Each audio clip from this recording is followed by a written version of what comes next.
Hi, how's everybody doing on this beautiful Monday?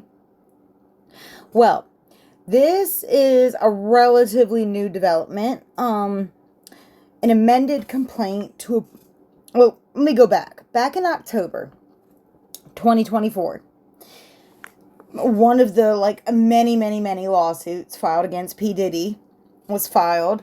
Well, one of them that was filed back in October was recently amended just a couple days ago on March 7th, 2025. And in this new amended complaint, some names were named that were not previously named up until just a couple days ago. And I don't think I speak just for myself when I say that some of these names were quite shocking. I wasn't expecting to see some of these names. Some of these names weren't as surprising as others.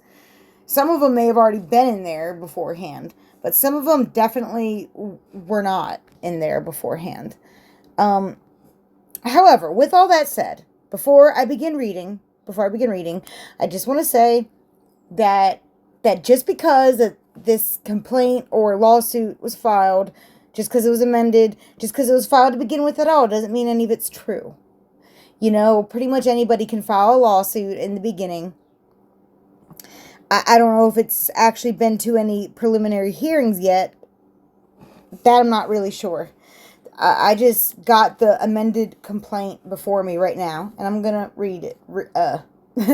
Read it. But like I said, before I read, just keep in mind that none of this means that any of these people are guilty. Because in any of these kinds of cases, any of these kinds of high-profile cases, there's always going to be agents of chaos that come along and, like liars and whatnot, and like try to distort the truth, make it so that you don't know what's true from what's not true. So, and being that this lawsuit was filed like a year after Cassie's, it's hard to say. It's hard to say. It could really go either way. It's a 50-50 of it being bullshit or not. I mean, just before I even read it, just keep in mind, I haven't read it yet. I'm about to read it, so. Okay, so yeah, with all that said, let's begin. First, let's begin by mentioning names that are in it, whether they were in it before, or whether they were just named, so we know who exactly we're talking about, in this amended complaint. And yes, Ariel Mitchell is one of the lawyers, which is also a red flag. That's always, no offense to Ariel Mitchell. She seems very intelligent, like a very nice young lady and all of that. But she's she's controversial, to say the least. No one really quite knows what her motives are and all of this, the way she carries on.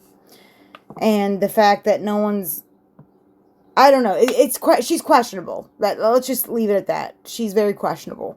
So it is a red flag. For me, it is, at least. Okay. So here we have the plaintiffs, Ashley Parham, Jane Doe, and John Doe. So 2 of them are not named yet. The defendants are, obviously P. Diddy, his right-hand lady, KK, Christina Coram, Shane Pierce, Ruben Valdez, John Pelletier, Odell Beckham Jr., Drewski, Jaguar Wright, Helena Harris Scott, Matthias Gonzalez, Brandy Cunningham, Janice Combs, which is P. Diddy's mom, and Keith Lux, a.k.a. Big Homie CC. I know, I was disappointed to see that too. But like I said, this doesn't necessarily mean that any of this is true. This could just be another agent of chaos situation trying to distort the truth. But we're going to go through it nonetheless, because I'm curious now that they're mentioning more than anything. I just want to read it. I want to read it before I jump to any conclusions on what I feel. So, I didn't copy and paste a lot of this on here because I don't want to get in trouble or anything, but I do have it printed out in front of me, so I will be reading it. It's a lot. It's like an 87-page thing. I don't know if I'm going to have time to read all of it in one video or not. I'll do my best. I can't make any promises. I might have to break this up into parts. This is a lot. And quite frankly, a lot of people I'm not quite familiar with. I know, like, everyone knows who some of these people are, like Odell Beckham Jr., Jaguar Wright, Big Homie CC, you know, the main people, the main suspects that usually come up in these situations. The only one that I couldn't find a picture of was Matthias Gonzalez. And I'm not going to make any assumptions as to who that is, because Gonzalez is a pretty common name. However, I did just do a video not long ago on someone by the name of Alfredo Gonzalez. I doubt they're related in any way. But anyhow, so, P. Diddy, we know who this is. God's sakes. His Mama Bear, Janice Combs, and yeah, she's another controversial woman to say the least. Most likely has not only procured women, but also most likely, in my opinion, have partaken in these freak-offs. Allegedly, in my opinion. Him, I don't think he's named at all. He was a former vice president of Bad Boy. I don't even know why he's in here. I don't think he is named in this lawsuit. So, my bad. Him, couldn't find a picture of him. She's in it, and this is a picture directly from the lawsuit. Doesn't really say much else other than where she could possibly live. Drewski, a YouTube personality, among other things. A man by the name of Shane Pierce, who happens to be a restaurant manager somewhere. Helena Harris Scott, and I do believe this is the same Helena Harris Scott that sued Michael Jackson back in 2006. Don't take my word for it completely, but I believe it's the same one. I believe. Odell Beckham Jr., we all know who he is. Someone else who was another picture that came directly out of the lawsuit. Ruben Valdez. Creepy ass picture. Don't know why they use that picture of all things, but creepy. John Pelletier. Jaguar Wright.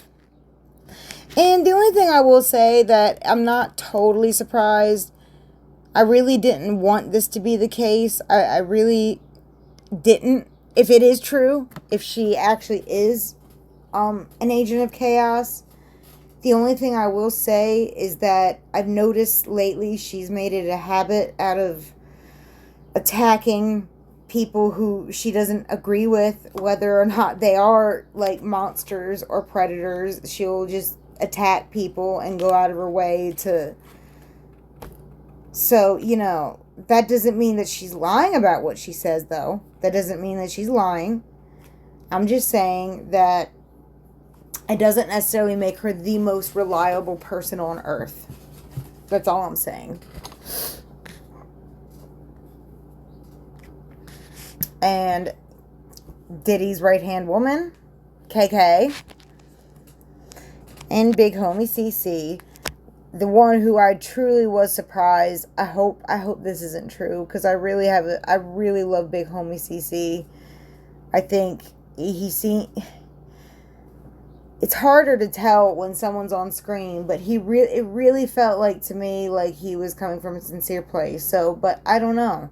It's hard to tell, you know, because when you're in P. Diddy's situation and you're trying to find people to distort the truth, you're not going to necessarily, in my opinion, pick people like Jaguar Wright to do it, because they're not... You would want people like Big Homie CC who come off as reliable and personable. In fact, like, people like that usually do either fall in one or two ways. You know what I mean? Those like really charismatic people who just get along with everybody and they make everyone feel good. Like, you gotta watch out for them, because I mean, sometimes, like, half the time they truly are good people, wonderful people. Sometimes, however, though, it's, you know, I'm just saying, you just gotta use your best judgment, and it's hard to do it when you don't know the person. So, I'm just saying. The This is why I hope we really are having a common sense revolution, because it's something that I feel like everyone needs to survive. You know, you need to... And it's hard, like, when you're talking about TV personalities, that's one thing. Like, none of us, unless we know these people, none of us really knows the truth. Unless we know these people or we're in these situations, none of us truly knows. So, you know, just keep all that in mind. With that said, that doesn't mean it's not true either. And this is something else that I had pulled up before I read the lawsuit. I thought this was a little interesting. How Jaguar Wright became Trump's new MAGA sweetheart. Here's what we know. Apparently, Jaguar Wright gets an award at Mar-a-Lago back in February. Now, I must have missed this. I didn't see what happened or why she received the award. Or if Donald Trump, who knows if Donald Trump had anything to do with this? I don't know. I just think that it's odd. It's odd. I don't know why it's odd. It's just odd. I mean, I'm trying to word this the best way I can. I have my doubts as to, I don't know. I just have my doubts about this award thing. Not that I'm sure she got it. That's not what I mean. I just mean about the intention behind this award. That's all I'll say. That's all I'll say. Because, I'm going to leave it at that. So yeah, a couple other news articles that I'll post below if you guys want to read. Okay, yeah, and the Griot. A news representation people that I usually don't agree with. They kind of get on my nerves a lot. But with this, I have to say, they kind of hit it dead on. They said the often loud and wrong singer turned controversialist was recognized at Trump's Mar-a-Lago resort with an award for truth-telling. And I have to say, I don't usually agree with the Griot, but they pretty much hit that nail on the head with that one. Because, I mean, yeah, she has gotten a lot of things right, for sure. But at the same time, she has been known to say wonderful things about certain people and then turn around and backtrack. And the way she attacked Allie Carter, in my opinion, is just unforgivable. I'm sorry. If you want me to be honest, that's my biggest beef with Jaguar Wright. The way she attacked Allie Carter, and Allie Carter never even said her name. Wasn't even talking about her. And Jaguar Wright took it personal and attacked her. She's a very ad hominem attacker. Like, she really likes to attack people for their character and not for what they say.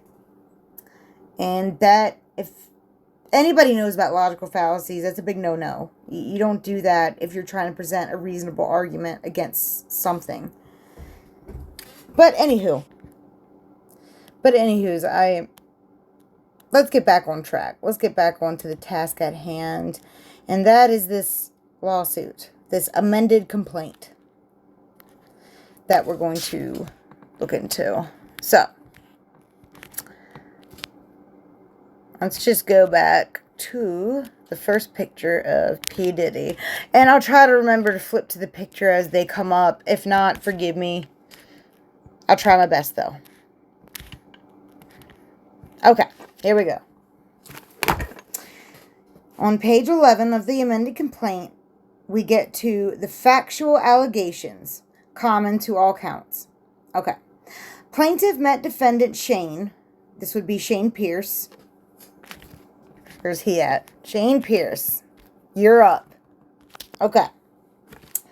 In February 2018, after an altercation with another man at a bar, and defendant Shane came to plaintiff's rescue. And this is in February 2018. While outside the bar, so I guess, she had an altercation with another man, whatever, and then this man, Shane, came to her rescue, and, they went outside with friends and other patrons. Defendant Shane FaceTime video called defendant Diddy and was showing people that Diddy in the video on his phone attempting to oppress people with his famous friend. Defendant Shane then showed plaintiff defendant Diddy on his video call, which plaintiff ignored, stating that she was not impressed by him knowing Diddy because she believed that Diddy had something to do with the murder of rapper Tupac Shakur. Ooh, burn, Shane. Visible in the FaceTime call was Diddy and some of his children, including his sons Christian and Quincy. It appeared from the plaintiff's perspective that Diddy was having a, quote, get-together at his home during the time of the FaceTime call with Shane. Diddy heard plaintiff's statement and made a remark that plaintiff would, quote, pay for her statement regarding Tupac, an overall dismissal of Diddy. Ego much, right? So now we're at March 23rd, 2018, and Shane invited plaintiff over to his home. I'm assuming they got to know each other a little bit more at this point. Invited plaintiff over to his home to assist him with his cancer medications because he stated he was weak and unable to open his medications. Upon plaintiff's arrival, Shane informed plaintiff that he wanted to give her a ride in his new car. Plaintiff and Shane left his residence for a brief period, then returned. Once they returned, Shane left the door to his apartment partially open and stated that the door was ajar because there was an issue with the door where it couldn't close completely. I would have been bursting with questions if someone told me that. I would have been like, well, what do you do at night? How do you keep it locked? How do you keep people out?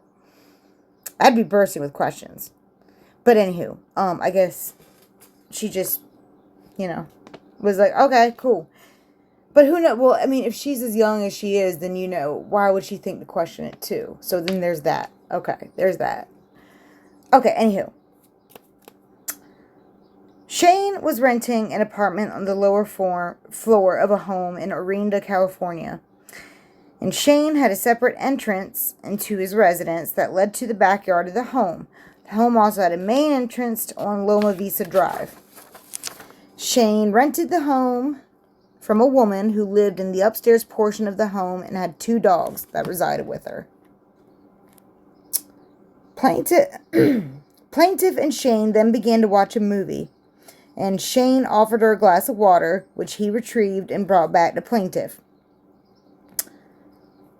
Well, if he's in that much pain, why would you... Well, I guess she's young. Never mind. I got to try to remember. I'm trying to think of, someone my age. I need to try to keep this in mind of someone who is... I'm not really sure how old she is, actually. So, I don't know how old she is. But I'm assuming she's young. I mean, not... I can't assume that she's, but you know what I mean. Probably, if she's not a minor, probably in her early 20s, which is still pretty young. Okay. Okay, approximately 10 minutes after they had returned from their drive, after I guess he had retrieved the water and all that, Diddy entered Shane's residence. And then Diddy entered the home in a grand, quote, ready-to-party manner. His grandiose entrance was so loud that the dogs upstairs began barking. Diddy did not enter the home through the backyard entrance, but instead through the main entrance. Now, earlier when they said they left the door ajar, she didn't specify that was the main entrance, but then they made a note to say that there was a separate entrance in the back. So I'm assuming the front main entrance was the one that had the door ajar slightly. I'm assuming. Along with Diddy were his bodyguard, defendant Big Homie CC, and Christina Parham, defendant Brandy, and defendant Doe 2. So there's still another unnamed defendant in this lawsuit. And it says here that this unnamed Doe 2, from information and belief, is a friend of Shane and Diddy's driver Doe 3, which is, so they're probably not named because they're private citizens, I'm thinking. So according to the plaintiff here, Big Homie CC was in fact Diddy's bodyguard at one point. According to her, according to Big Homie CC, in the interview I saw of him, he said that he had met Diddy because he was bodyguarding other people attending his events. Unless he had said this in an interview I missed somewhere, which is possible. I didn't watch every single Big Homie CC interview. I watched a lot of them, though. I watched quite a bit of them. And I don't remember him saying it was actually a direct bodyguard of P. Diddy. I don't remember him saying that. But according to her, that's what she's saying. We won't know if it's true until it goes through court. Keep that in mind. Okay. Plaintiff believes Shane invited her over to set her up to be assaulted by Diddy because of the statement she made about Diddy's a month prior. Could be. I don't know. She doesn't seem to give a reason why she believes this. Because up until this point, they were just watching a movie. It also doesn't specify if she saw him in between this time and the time before. It doesn't specify that either. So I'm not really sure. There's some questions I have so far. Maybe they'll be answered later. Okay. Let's see. Upon Diddy's arrival, he immediately began to antagonize the plaintiff, stating that she thought she would never see him in person and pay for her statements about Tupac during the video call that Diddy caught plaintiff. So basically saying, you never thought you'd see me again, huh? After that statement, never thought you'd see me in person. Plaintiff was in shock as she never believed that she would ever see or meet Diddy in real life, let alone in the small apartment rented by Shane. Of course, then, yeah, maybe that's the reason she believes this, because why else would he just show up at this, no offense, Shane Pierce, but this small restaurant manager guy's small apartment when, of course, I don't know.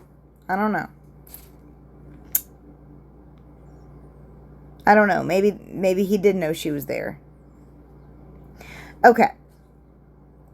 Diddy then began advancing toward where plaintiff was sitting on Shane's bed. I wonder if this is a studio apartment.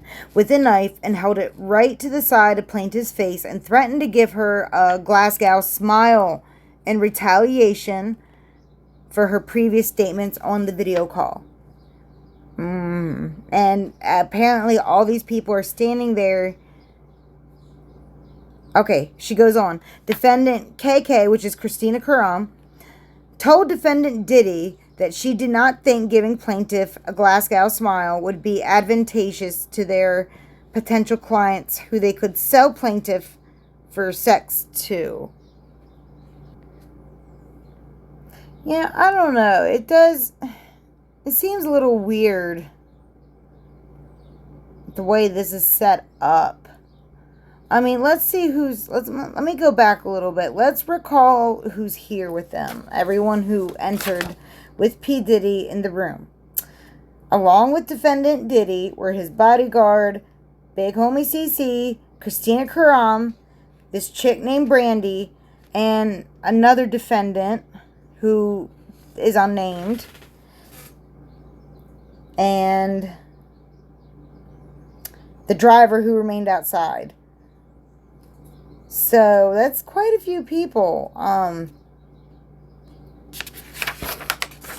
Quite a few people that, I don't know, it seems like a weird thing to say, because here we go. Then defendant Christina Parham made a threat to plaintiff that they could ship her off. Here, let's go to her picture. Christina Parham, where's she at? Let's get to her. Nope, wrong way. My bad, guys. Christina, where'd you go? Not you. There she is. Okay.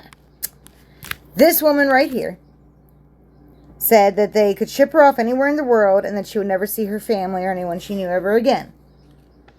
Then Shane partially undressed plaintiff. Then Diddy removed the remainder of plaintiff's clothing, removing the knife from her face, and then retrieved the bottle of liquid from a large fanny pack. Well, what was she doing? Like, was she resisting? This seems like very careful and smooth if she were resisting, like... Unless she was drugged or something beforehand.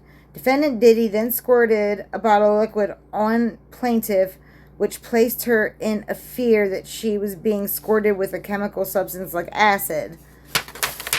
Plaintiff soon realized the substance was an oil lubricant, and plaintiff was squirted with this liquid substance over the entirety of her naked body. I'm assuming that's probably the baby oil or something. So they're just going to do this in front of these people, in front of Big Homie, in front of them all, before they sell her. I thought they were going to sell her. Unless Diddy just... I mean, I don't know. I'm not trying to take away from what she went through, because I wasn't there, so I don't know the whole context of the situation. It just doesn't... I don't know. It just doesn't feel right. Maybe there's just a piece I'm missing. I'm not trying to take anything away from this plaintiff, these plaintiffs. I mean, there's a few of them, apparently, so not just her. This is just one situation, apparently. But let's continue. Christina was then told by Diddy to insert what looked like a syringe from sterile packaging into plaintiff's vagina. Ooh, trigger warning. This gets... still, oh no. I don't like this, where this is going, guys. Christina did as told while assisted by Brandy. Okay, and it says in subnote here that plaintiff, upon information belief that defendant Brandy is a registered nurse. Oh my god, so they got like a registered nurse there? Okay. What looked like... Okay. Then told defendant Diddy that they were unable to... Oh my god, no. Oh god, I don't want to read this, guys. But too late, I guess I already walked myself into this. I really should have, like, done some pre-reading. I didn't realize that... Okay, I'm gonna have to just go with it. Sorry, guys. But trigger warning. This is very disturbing. Then told Diddy that they were unable to use the IUD because it had prematurely been released from its packaging. Defendant Diddy, upset by this, oh god, took the syringe from Christina and no, and tried inserting it into plaintiff's vagina instead. Oh my god. That sounds horrible if this really happened. Oh my god, I hope this didn't happen. I'm sorry, guys. I'm reading this in real time. I never read through this lawsuit before. That sounds horrible. Defendant Christina Parham and Diddy began to argue as defendant Christina Parham continued to advise Diddy that since the IUD had been prematurely released from its packaging, there was no way they could insert it into plaintiff's vagina effectively. After some time, Diddy heeded the advice. Well, thank God, heeded the advice of Christina and removed the syringe from plaintiff's vagina and handed it to Christina. Oh, Jesus Christ. This sounds terrible. Christina and Brandy, the registered nurse, then Wait a minute. Why wasn't it Brandy telling him that it couldn't be used? You would think it would have been the registered nurse saying it, not Christina. Unless, I don't know, maybe Christina has more experience with an IUD. Okay. So then Christina, Brandy exited Shane's residence, leaving plaintiff alone with Diddy, Shane, and John Doe's, who have been named herein. I'm assuming they mean Big Homie CC. And who else came in with them? Yeah, Big Homie CC. Okay. Alrighty then. Ugh. Sorry, guys. That was the disturbing part. Diddy then picked up a... Oh my God, here we go. Okay, this is the same lawsuit. The same lawsuit. Jesus Christ. I really fucked myself on this one. Diddy then picked up a television remote that was near plaintiff and violently inserted it into plaintiff's vagina. Diddy, while violently raping plaintiff with television remote, told plaintiff that her life was in his hands, and that if he wanted, he could take her and she would never be seen again. This sounds like a movie almost. I mean, I don't know. It sounds wild. This is wild. Wait a minute. This was originally Tony Busby's lawsuit, wasn't it? That explains it. So yeah, another red flag, in my opinion. I don't know if you guys remember, but I've told you in previous videos that I kind of believe Tony Busby is another one of these agents of chaos. I could be wrong. But I don't know. Given what's playing out, it wouldn't surprise me.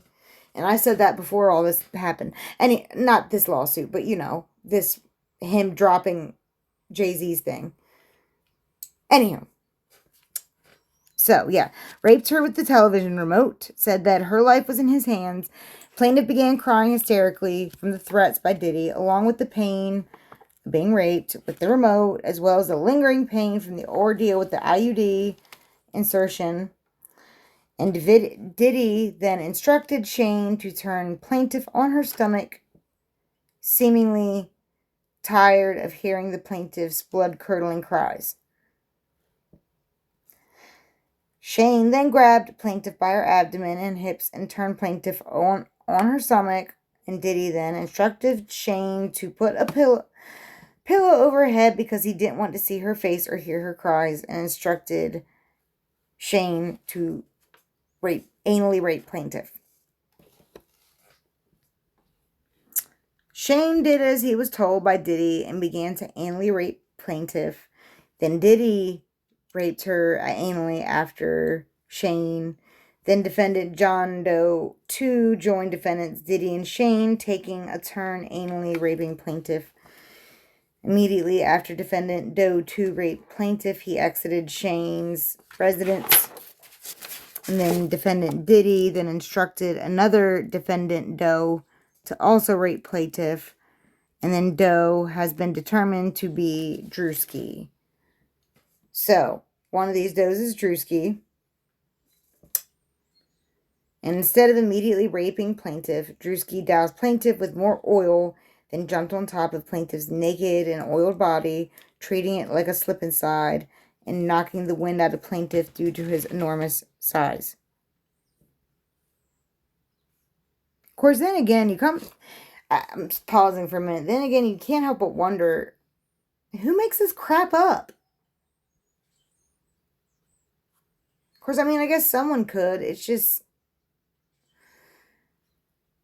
I don't know. Maybe it's me living a life of a poor person. I don't know. Defendant Drewski then caught himself from sliding over plaintiff's oil body and off the bed, and then he began raping plaintiff vaginally. While defendant Drewski was raping plaintiff, defendant Diddy sat in a chair near the bed and began masturbating while recording plaintiff's rape by defendant Drewski.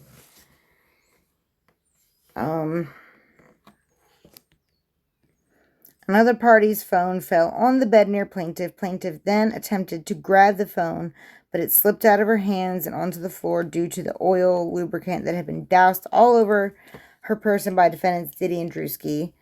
And then Diddy began laughing at plaintiff's attempt to grab the phone. Throughout this violent gang rape, Diddy began constant belittling remarks to plaintiff, including that he owned her now. At some point during this ordeal, plaintiff remembers defendants referring to another defendant, Doe, as Cornelius, and remembered the name because it was so odd and unique. Not really, but okay. Maybe it was odd and unique to her. Plaintiff has come to discover the defendant, Doe Cornelius, who raped her, was defendant Odell. Okay, so then that's Odell Beckham Jr. has been named. Oh, yeah, I know I got his picture on here. I probably went the wrong way again. Let me see. Oh, Dell, where'd you go? You've been named. Plaintiff's body was becoming more and more limp over the course of the violent rape until eventually she had no control over her body, nor could she move her body. When Drewski finished raping plaintiff, defendant Christina entered the room to examine the condition of plaintiff, who was barely able to move or control her bodily functions. And then Christina examined plaintiff to see if she needed assistance and was about to give plaintiff an IV fluid. Plaintiff cannot be certain if she did or did not receive such intravenous intervention. Defendant Christina then opened a different bag, different than the one Diddy removed the oil from, where plaintiff observed several medicine bottles, IV fluid bags, and other unidentifiable powder-like drugs. Defendant Christina then removed a pill from one of the medicine bottles and gave it to defendant Diddy. Diddy then inserted the pill into plaintiff's mouth and down her throat to where plaintiff had no choice but to ingest the unknown pill. Defendants Diddy, Shane, Christina Parham, Ordell, and Drewski then exited the residence to the backyard where they smoked marijuana and cigarettes. Plaintiff remained in an almost lifeless state in Shane's bedroom until she finally regained her bodily functions. Damn. Plaintiff then began looking for her clothes and her purse that contained her keys and her cell phone, but could not discover them in the room or anywhere in the apartment. Plaintiff was only able to find a t-shirt on the floor, which she put on her body, and then observed a black condom wrapper on the floor of the bedroom, which she assumed was used by one of the defendants, most likely Diddy during the rape. Of course, one thing that's a little bit of a red flag to me, guys, I'm not going to lie, is the fact that she can remember every detail so clearly. Like, it's weird. Like, for traumatic situations like this aren't usually remembered so well. I mean, I don't know. I'm not trying to pick on her or at her story, but I've got to admit, just the timing of it and everything, it's a bit off. It's a bit off. Okay. Plaintiff then found a knife with the assistance of the Doe plaintiffs. And wait, so there was other people there with them. And then headed to the backyard where defendants were smoking, as that was the only way to exit the premises onto the street. Plaintiff concealed a knife on her left as she exited the apartment to the backyard area. Upon coming to the exit of the home, which led to the backyard, plaintiff was met by Big Homie CC, who was standing at the door between the residence and the backyard. By the time plaintiff was able to compose herself and come to the backyard, Christina was no longer in the backyard, but upstairs on the patio with Brandy. Defendant Doe allowed plaintiff to walk to the backyard where defendants were still smoking. Defendant Doe did not see the knife that plaintiff concealed on her left side, as it was obstructed by the oversized t-shirt. Plaintiff observed Diddy still partially nude from the assault while the other defendants had on their clothing. Shane then left the upstairs portion of the balcony where Christina and Brandy were already situated. Plaintiff then sat down on a makeshift seat in the backyard when Diddy noticed her presence and remarked that he was surprised she was able to walk because he had given her enough drugs to take out a horse. Plaintiff then asked Diddy what he gave her, and he laughed and did not provide a response. Diddy then made further comments to plaintiff in a jovial, friendly manner, asking her why they hadn't partied together before, because it was so much fun and he hadn't had any ass that tight in a while. Wow. Defendant Big Homie CC then quipped at Diddy that he probably hadn't had any ass that tight because he's not used to having anal sex with women, which Diddy and Doe laughed at. I hope that's not true. But, I mean, gotta be realistic. If it is true, Big Homie, you'll be held accountable too. just like all of them. Plaintiff then told Diddy she did not party with him, and she did not enjoy partying with him, and that he raped her. Defendant Diddy did not like plaintiff's response to his lighthearted commentary, and offered plaintiff money and instructed plaintiff to say that the violent rape was consensual and that plaintiff was a sex worker. Plaintiff became enraged and yelled at Diddy that her rape was not consensual, that she was not a sex worker, and refused to take any money from him. And that does sound familiar to the DJ Academics situation. Kind of parallels that a little bit. Diddy then told plaintiff no one would ever believe her that she had been raped by him if she did tell anyone such, that they would harm her family. Defendant Big Homie CC then showed plaintiff his phone, which looked at as if it was outside of plaintiff's estranged sister's residence. Oh, okay. It was a picture of outside her estranged sister's residence, as she could see her sister sitting on the couch and her sister's spouse on the balcony. It looked as if someone was outside the residence streaming this video to defendant Big Homie CC's phone. Plaintiff, while rattled by what she was seeing on defendant Big Homie CC's phone, was still angry about being gang raped and was not complying with Diddy's request to take money being offered to say that the rape was consensual. Diddy then called defendant Janice. Wait, who the hell is Janice? Oh, crap. No, I'm sorry. My bad. Janice Combs, P. Diddy's mom. In an effort to convince plaintiff not to report her assault, and defendant Janice yelled at plaintiff to not hurt her son.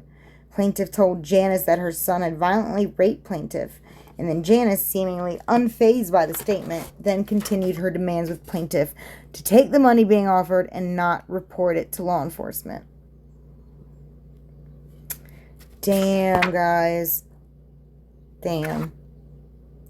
I'm going to have to stop here and come back. I sincerely apologize. I'm going to mark my place, but I will be back later this evening to read the rest of this.